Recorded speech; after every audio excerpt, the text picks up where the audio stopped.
Some names take a while to catch on. Costas didn't. He came in fast and loud.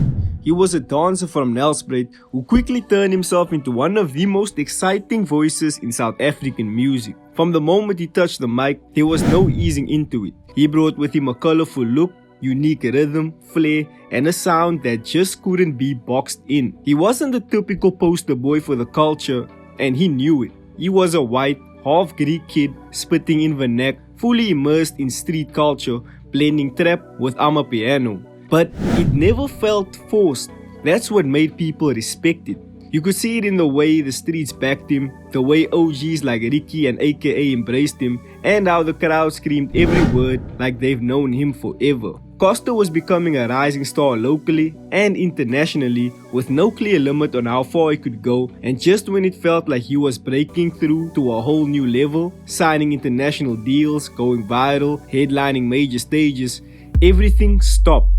One performance, one moment, and it was all gone. Today we are going to be looking back on the career of someone who lived loud and flipped the script on what South African hip-hop could look and sound like.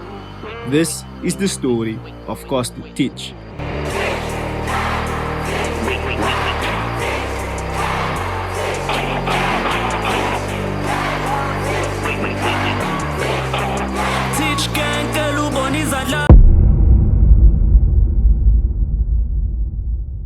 Constantinos Tsobanaglo was born in January 1995 in Nelspruit, Mpumalanga, to a Greek father and a South African mother. Nelspruit, now officially known as Mbombela, is a laid-back city tucked in the hills of Mpumalanga. It's got tropical weather, wide open skies, and rolling farmland as far as the eye can see. But beyond the tourist image, Nelspruit is home to a tight-knit, diverse community where talent like Costa Titch grew up. His mother would describe the young Constantinos as a pretty hyperactive kid, always on the move, never sitting still for too long. He had this restless energy about him, like his body was constantly looking for a beat to catch or something to climb. Whether he was dancing around the house, trying to copy moves he saw off TV from Chris Brown, or just getting into whatever caught his attention that day. He narrates a story that his mother has relayed to him about how as a child, he'd always be jumping up and down. It's just been a part of me for my entire life. I've always loved listening to music and the creativity behind how it's made. So like, it's a bit of like contrast, like, because I stayed in an area called Stonehenge in Nelspruit. It's not exactly a rich area, it's not exactly a poor area. It's like middle class vibes. And then I got a scholarship at a private school. But like from growing up, like in primary and in high school, I don't know what it was, but like for me, like I had a lot of black friends. And I just connected with black people more, if that makes sense, you know. And I think mainly like the white friends I'd have would be like from like sports and stuff, like playing rugby and all of that stuff. I played, guys that are passing. You know what I mean? So yeah, I don't even know how to explain it like that. I guess that's how it's been. I've just been around the African culture for like so long. And it's weird because like, I think it's something that I actually want to thank my mom about, because like, you know, growing up, now that I think back about it, like obviously it was like new South Africa coming in, you know, so like, in terms of like all of that, like you could still see the divide. Like as much as like we're free now, you could still see the divide and whatnot. But my mom was like always like supportive in me and like whatever friends I had, and you know, as long as we weren't getting up to no good. He fell in love with hip-hop dancing early, and by the time he was a teenager, he and his friend Benny Chill had already formed a dance crew and were hitting up local competitions all over Nelspruit. At just 16, he got the chance to represent South Africa at an international dance competition in Las Vegas, where they placed 14th. That experience opened the door for him to join the well-known dance group Freeze Frame. But if he wanted to make real money as a dancer, Nelspruit wasn't going to cut it. So, in 2014, straight after finishing school, he packed up his bags and moved to the big city of Joburg, chasing a bigger stage and a shot at something more. Costa Titch eventually left Freeze Frame and started his own crew called New Age Steez. Around that time, his girlfriend knew Casper Nyovest before the fame hit and showed him clips of Costa and the team dancing at competitions. Casper was impressed. One thing led to another, And soon Costa and his crew were backing him up on stage, joining him for gigs, tours, and the full artist grind from the sidelines. Even while dancing, Costa was clocking everything. The crowds, the lifestyle, the presence rappers had on stage. That's the life he really wanted.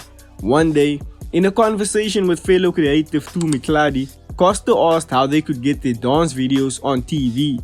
Tumi's response was simple: you have to own the music you're dancing to. That was the spark, and not long after, Costa dropped his first track, Punchline. Tryna get that cash, I'm tryna get that cash. Sebelum mereka nama Tuana, tryna get that cash, I'm tryna get that cash with a punchline. Around this time, Costa was falling deeper in love with the process of making music, spending more time in the studio. He entered a talent competition called Vodacom Next Level. Hosted by Denise Zimba, the show promised to put 5 artists through an intense 10-week masterclass with some of the biggest names in South African music.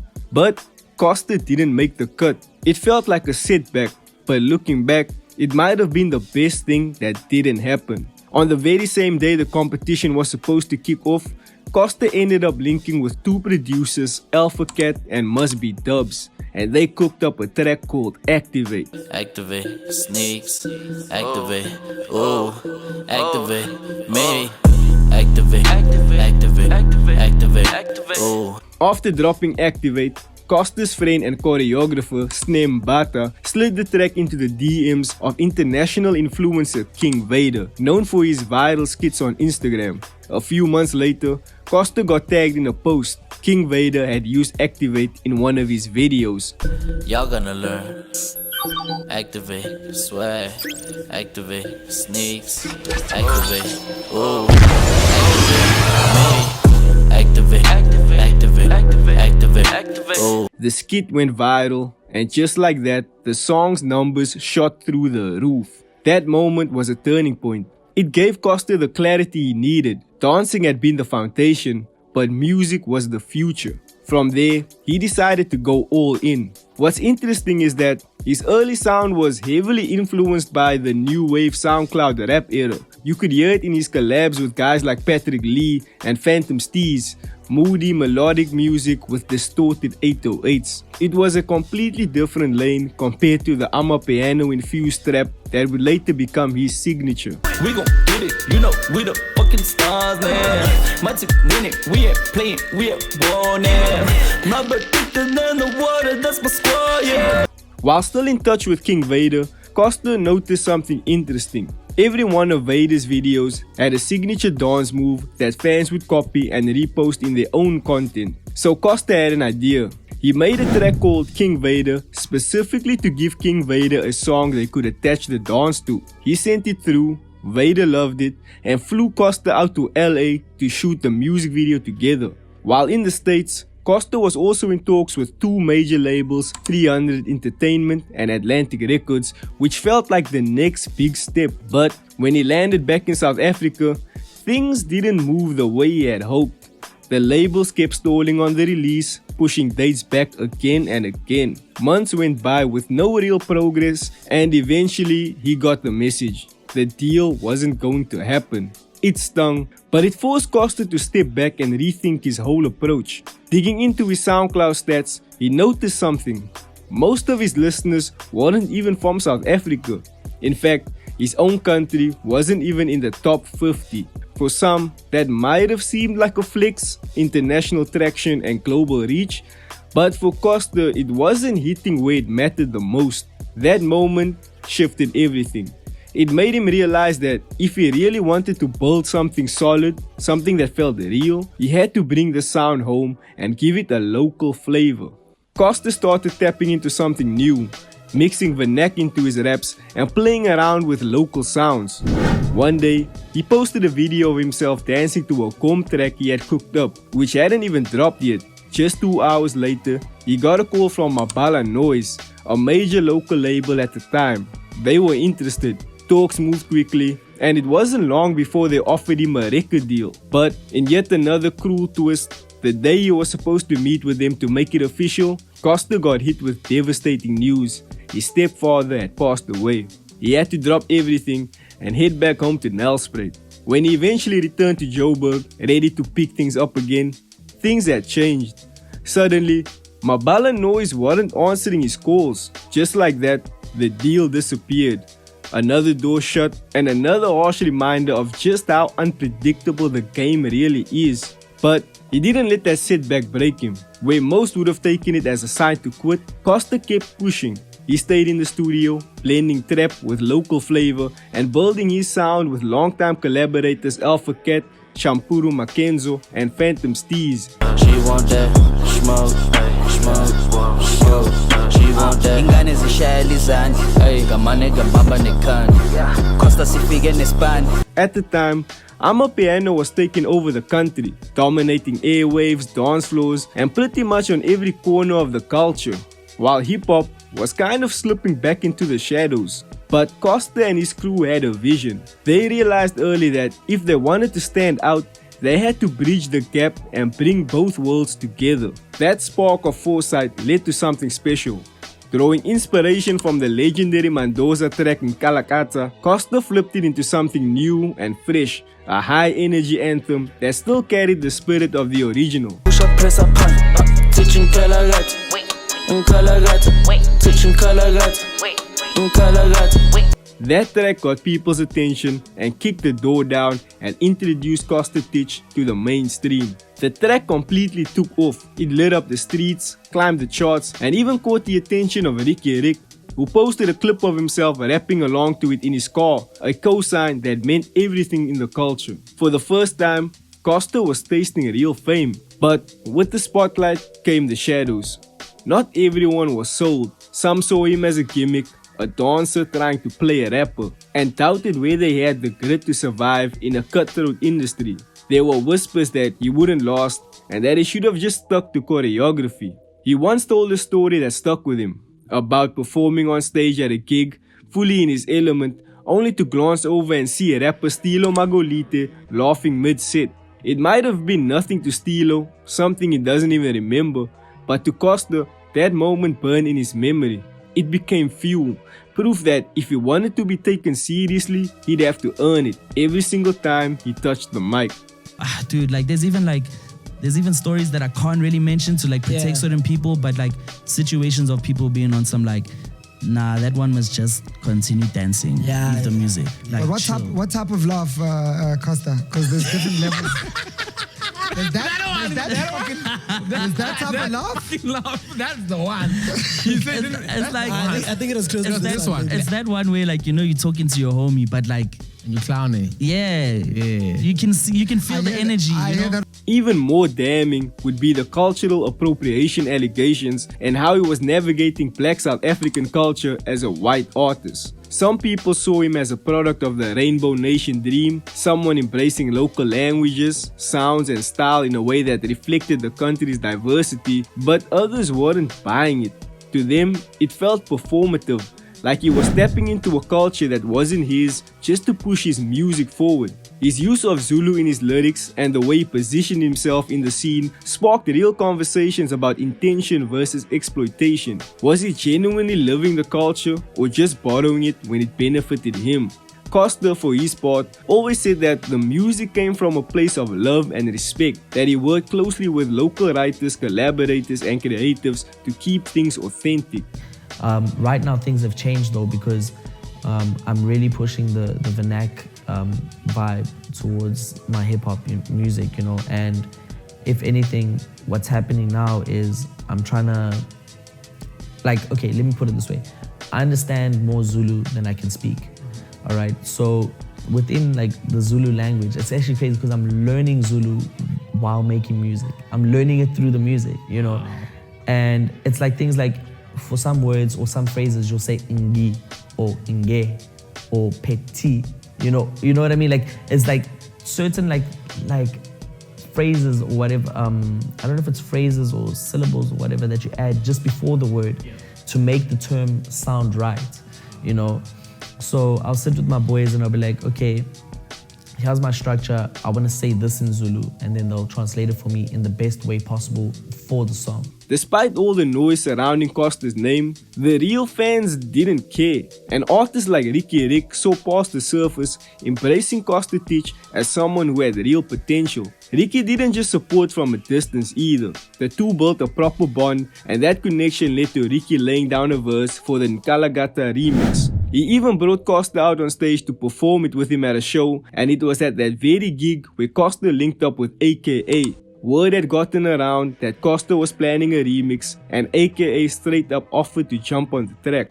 When the remix finally dropped, it took things to a whole new level. For Costa, it was one of those moments where everything clicked. The sleepless nights, the setbacks, all the self-doubt, all of it finally made sense. The numbers were going through the roof, the bookings were non-stop, and his name was ringing everywhere. Listening to this song today, it's almost haunting, considering that it will never be performed by any of the original artists ever again. The success of Nkalagata would be the perfect springboard for Costa Titch to drop his debut album Made in Africa in 2020. The album sees Costa in his bag, showcasing his musical range and the ability to hang with some of the biggest names in the game. You can hear the dancer in him.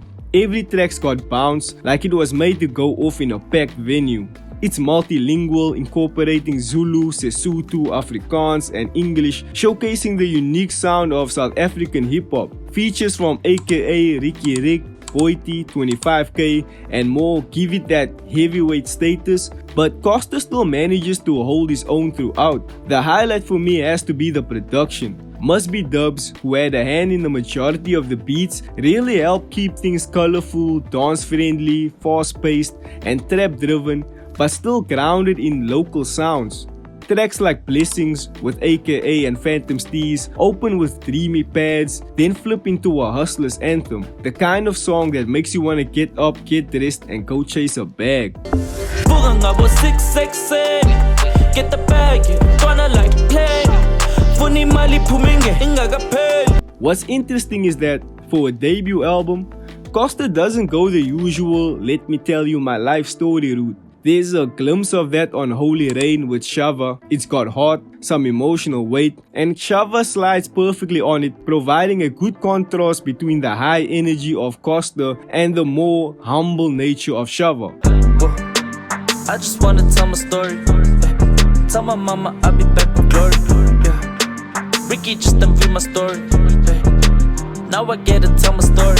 But Costa, for the most part, keeps things surface level when it comes to his personal struggles. You get the sense that he didn't want to make it a woe is me type project. Instead, he leaned fully into energy, booming trap drums, vernac flows, and mosh pit vibes. My favorite song has to be 4 AM in Sandton. Whoa, Sandton City like 7 night. Whoa, paint a perfect picture, shit get bright. Whoa. In the song, he paints a scene under Sandton's midnight lights, a rich kid's playground where money gets made and lost in the same breath. Made a couple hundred in a night, and we blew a couple hundred that one night. Feels like a mix of triumph with a touch of carelessness. In 2021, Costa Titch and AKA joined forces once again for a joint EP titled You're Welcome. After the chemistry on the Nkalagata remix, the two kept cooking up together, with AKA genuinely vibing with Costa's young, fearless energy. The project came together naturally, more out of creative alignment than some big industry rollout.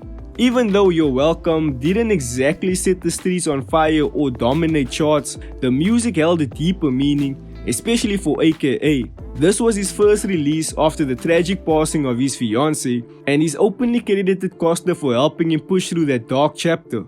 Costa's vibrant energy, work ethic, and his no-pressure approach to music gave AKA the spark he needed to step back into the game. There's a reason why this happened, and I'm very happy because, you know, I've had a very difficult year, and coming out of that, I also didn't want to have people hear me all sad and all depressed and all like introspective. There will be a time for that, you know, when my album comes out. But I'm very thankful that this allowed me to also come out and be smiling again and have energy and just kind of get back on it and have a positive energy about it. And I think really Costa and his team really forever be grateful for that. I, for one, enjoyed the EP and it's still in rotation to this day. Tracks like Yizo Yizo and Big Deal are standouts for me. Sonically, You're Welcome feels like Costa's playground more than anything. Despite touches of brilliance from the veteran aka, he feels like a bystander as Costa Titch practically carries the project on his back. So soft, super soft. Twinkle, twinkle, I be feeling like a star. Costa Titch's ceiling was nowhere near reached. He closed out 2021 with an unexpected smash, Big Flexer. Costa, aquí está like Fokker, pull up in a beam. The track was a log drum fueled Amapiano trap banger with Titch name dropping luxury brands like Dom Perignon, Patek Philippe and BMW. It was fun and catchy, the exact type of song that would have the country on its feet. By October 2022, Big Flexer would hit 30 million views, becoming the most viewed Amapiano song on YouTube at the time. The success of Big Flexer would eventually catch the attention of global heavyweight Akon, and the two would form a partnership with Costa Titch signing to his Convict Culture record label. The signing was meant to be another launchpad, one that could have propelled Costa Titch's name onto the international stage. You know, but man, it's a brand new artist out of Africa. His name is Costa Titch. Costa Titch. Costa Titch. Look, check him out. Like that kid. Okay. Is a problem. Like he's gonna change the game. Costa Titch. Costa. Yeah, he's gonna be a game changer. However, on March 11, 2023, Costa Titch stepped onto the Ultra South Africa stage in Johannesburg, ready to do what he did best, perform. The energy was high, and as always, Costa brought his usual fun choreography and energy to the stage. But what was supposed to be another milestone moment in his career turned tragic. Mid-performance, Costa suddenly collapsed.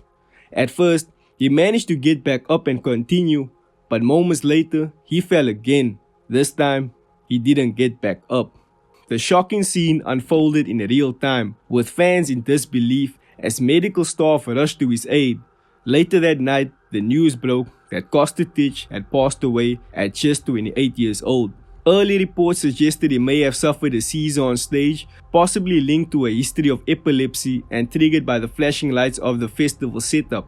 A post-mortem later revealed that strain on his heart and an irregular heartbeat played a role, with the stress of performance amplifying his condition. The reaction was immediate and heartbreaking. His family confirmed the news through a statement on Instagram, expressing their grief while thanking fans for the outpouring of love. Across South Africa's music community, tributes flooded in, not just from Amapiano and hip-hop circles, but from artists around the world who recognized Costa's rising impact.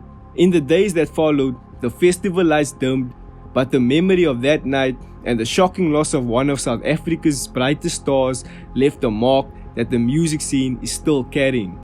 Costa Titch's journey may have ended far too soon, but the music he gave the world still breathes on dance floors and in the hearts of everyone who ever shouted his lyrics back at him. When hip-hop artists would abandon trap for Amapiano, Costa Titch found a way to blend the two worlds together. Costa lived fast, dreamed big, and in a short time created a legacy that many spend a lifetime chasing. Guys, thank you for watching this video. If you enjoyed this video and want to explore more about the artist who shaped South African music culture, check out the piece I did on Okemalum Coolcat. His story, much like Costa's, shows how individuality and fearless creative energy can shift the whole game. You can find that video right here on the channel. Trust me, you'll want to see it. And as usual, this is the Trap House, signing out.